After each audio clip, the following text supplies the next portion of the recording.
December 21st, 1887. An unusual piece gets published on the front page of Montpelier, Argus, and Patriot newspaper. The piece lists diary entries that supposedly came from the writer's Uncle William about his strange ritual encounter in Vermont. January 7th. I went on the mountain today and witnessed what to me was a horrible sight. It seems that the dwellers there who are unable, either from age or other reasons, to contribute to the support of their families are disposed of in the winter months in a manner that will shock the one who reads this diary, unless that person lives in that vicinity. I will describe what I saw. 6 persons, 4 men, 2 women. One of the men, a cripple about 30 years old. The other 5, past the age of usefulness, lay on the earthy floor of the cabin, drugged into insensibility, while members of their families were gathered about them in apparent indifference. In a short time, the unconscious bodies were inspected by several old people, who said, "They are ready." They were then stripped of all their clothing, except a single garment. Then the bodies were carried outside and laid on logs exposed to the bitter, cold mountain air, the operation having been delayed several days for suitable weather. It was night when the bodies were carried out, and the full moon, occasionally obscured by flying clouds, shone upon their upturned, ghastly faces, and a horrible fascination kept me by the bodies as long as I could endure the severe cold. Soon, the noses, ears, and fingers began to turn white. Then the limbs and face assumed a towel look. I could stand the cold no longer and went inside, where I found friends in cheerful conversation. In about an hour, I went out and looked at the bodies. They were fast freezing.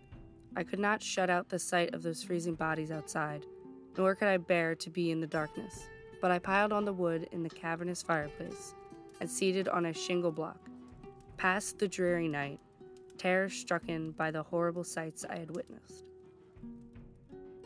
January 8th. We shall want our men to plant our corn next spring, said a youngish-looking woman, the wife of one of the frozen men. And if you want to see them resuscitated, you come here about the 10th of next May. May 10th. The men commenced work at once, some shoveling away the snow and others tearing away the brush. Soon the box was visible. The cover was taken off, the layers of straw removed, and the foodies, frozen and apparently lifeless, lifted out and laid on the snow. Large troughs made of hemlock logs were placed nearby, filled with tepid water, into which the bodies were separately placed, with the head slightly raised. Boiling water was then poured into the trough from kettles hung on poles nearby, until the water in the trough was as hot as I could hold my hand in. Hemlock bogs had been put in the boiling water in such quantities that they had given the water the color of wine. After laying in this bath for about an hour, color began to return to the bodies, when all hands began rubbing and chafing them. This continued about another hour, when a slight twitching of muscles of the face and limbs, followed by audible gasps, showed that life was not quenched and that vitality was returning. Spirits were then given in small quantities and allowed to trickle down their throats. Soon they could swallow, and more was given to them, when their eyes opened and they began to talk and finally sit up in their bathtubs. They were then taken out and assisted to the house, where after a hearty dinner they seemed as well as ever, and in no wise injured, but rather refreshed from their long sleep of 4 months.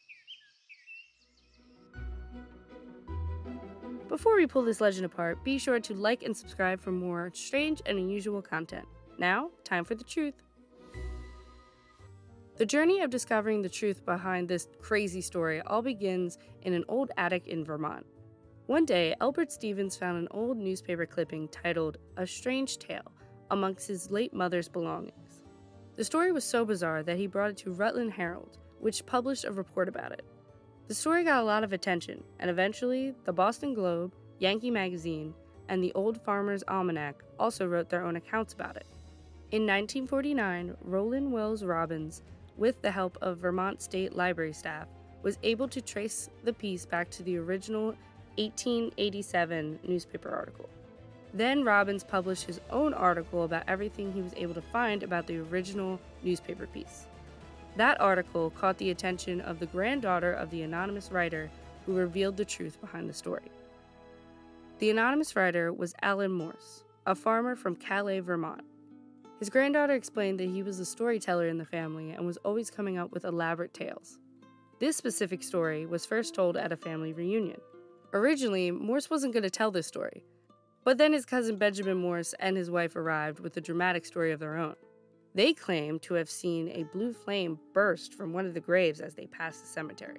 This, of course, drew the attention from Morse, so naturally he had to one-up them with his frozen people story. He also never intended for this short story to be published. That was actually his daughter, Alice, who published it. Alice worked for Montpelier, Argus, and Patriot newspaper, and decided to surprise her dad for his 52nd birthday by publishing one of his stories in the paper. After getting her father to write down the story and getting permission from her boss, Alice went to work. She was allowed to publish the story on one condition. She wrote it herself. No one is quite sure whether the initials are supposed to be Alice's or Alan's, since they share the same initials, but it is suspected that she didn't use her grandfather's full name so that more people would believe the story. Alan Morse was not only a well-known storyteller within his family, but in his community as well. So his name being attached to this piece wouldn't have given it the same effect it has done for the past few decades. So in the end, this creepy urban legend about freezing your loved ones for the winter was simply a thoughtful gift for a dad from his daughter. I'm sure Alan would be happy to hear that one of his stories has become a legend. Thank you so much for watching, and I will see you in the next video.